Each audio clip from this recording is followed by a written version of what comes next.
این پژو زانتیای 1370 نیستش یا دوبل ورقا بریدن. این EQB 2025 که از شانس بعدش اومده تو ایران.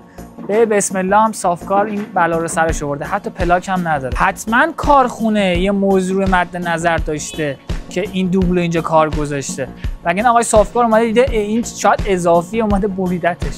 چرا؟ چون داره آزمون خطا میکنه رو ماشین شما تا بیاد بفهمه آقا کارخونه این دوبل گذاشته که اگه یه موقع از بغل موتوری زد از اون ور ماشین در نیاد. به بسم الله دوبل ورقا بریده و بعد اومده میله کاریش رو شروع کرده، ولی چون ابزار نداشت و چون می‌خواسته آزمون خطا کنه روی ماشین نتونسته اتمام کارم در بیاره. یک کف دستم بتونه کرده کار رو، نصف بیشتر درب رو هم رنگ کرده. یعنی 1 میلیارد تومان افت قیمت رو EQB تقریبا 10-11 میلیارد. حالا ما چیکار میکنیم؟ ما قبل از اینکه بخوایم اینجا تو خدمات خودروی عبادی کار رو شروع بکنیم به شما مشاوره میدیم.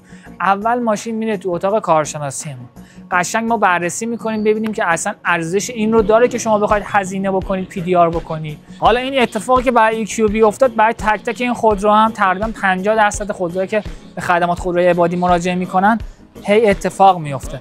و من توصیه دارم به شما، اگر کاسبان محترم بازار خودرو اطلاعات بازار دقیقی دارن به ما مراجعه میکنن، شما هم با ریسک کمتر میتونید به ما مراجعه کنید، چرا ما کارمون تضمینیه، ریسکی شما ندارید.